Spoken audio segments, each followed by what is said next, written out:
Bismillahirrahmanirrahim. Assalamualaikum warahmatullahi wabarakatuh. Kami dari kelompok 4 dengan anggota yang pertama yaitu saya sendiri Ahmad Sultan Nababi dengan NIM 2011908 dan rekan saya Ana Latifatul Munawwarah dengan NIM 201190023 akan menjelaskan makalah bimbingan dan konseling kami yang berjudul bidang-bidang bimbingan dalam bimbingan dan konseling. Langsung saja, yang pertama yaitu layanan bimbingan dan konseling dalam bidang bimbingan pribadi dan sosial. Pengertiannya yaitu menurut Winkel dan Sri Hastuti, bimbingan pribadi berarti bimbingan dalam memahami keadaan batinnya sendiri dan mengatasi berbagai dalam mengatur diri sendiri di bidang kerohanian, perawatan jasmani, pengisian waktu luang, penyaluran nafsu seksual, dan sebagainya. Tujuan utama bimbingan pribadi sosial adalah agar siswa yang dibimbing mampu melakukan interaksi sosial secara baik dengan lingkungannya. Kemudian dari pengertian di atas dapat disimpulkan bahwa bimbingan pribadi sosial adalah bimbingan yang dilakukan untuk membantu konseling atau siswa dalam memahami keadaan dirinya baik secara fisik maupun psikis, memahami akan makna diri sebagai makhluk Tuhan, serta pemahaman akan segala kelebihan dan potensi diri yang dimiliki demi tercapainya kualitas hidup yang lebih baik. Yang kedua yaitu aspek-aspek bimbingan pribadi.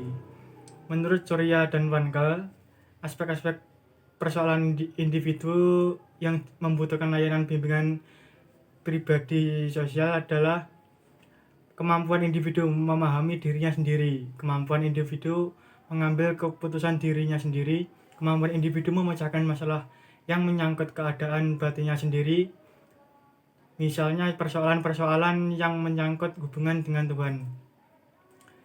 Yang ketiga yaitu materi layanan bidang bimbingan pribadi. Yang pertama yaitu materi layanan bimbingan pribadi dalam layanan informasi, yang kedua yaitu pengumpulan data, dan yang terakhir yaitu layanan orientasi mencangkup suasana lembaga dan objek pengembangan. Yang poin B atau poin kedua yaitu layanan bimbingan dan konseling dalam bidang bimbingan belajar.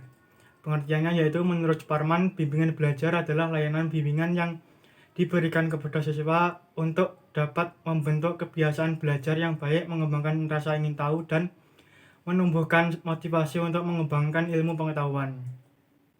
Tujuan bimbingan belajar yaitu secara umum membantu individu atau siswa agar mencapai perkembangan yang optimal, sehingga tidak menghambat perkembangan belajar siswa.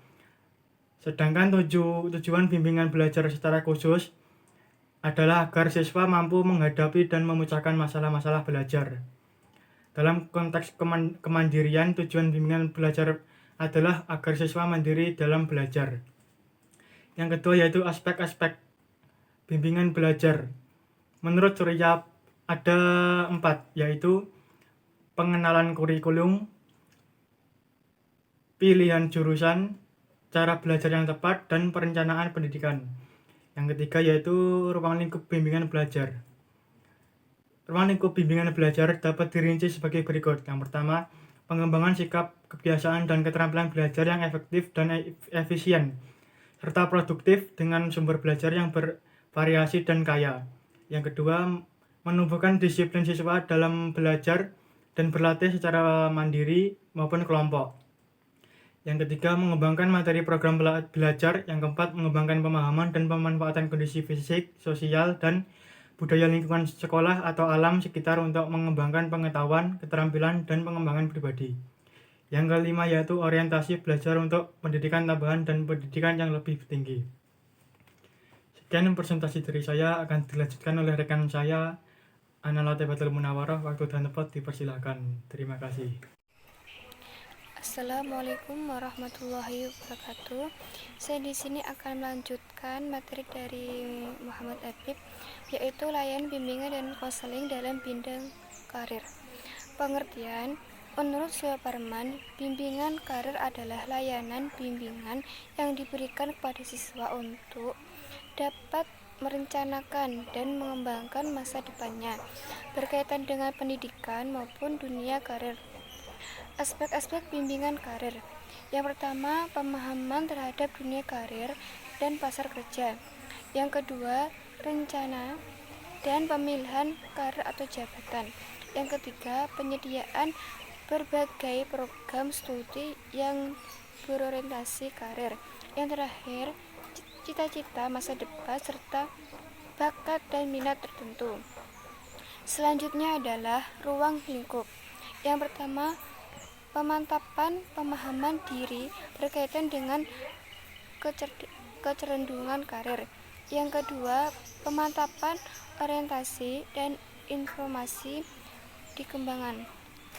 Yang ketiga, usaha dan memperoleh penghasilan yang baik dan halal bagi memenuhi kebutuhan keluarga.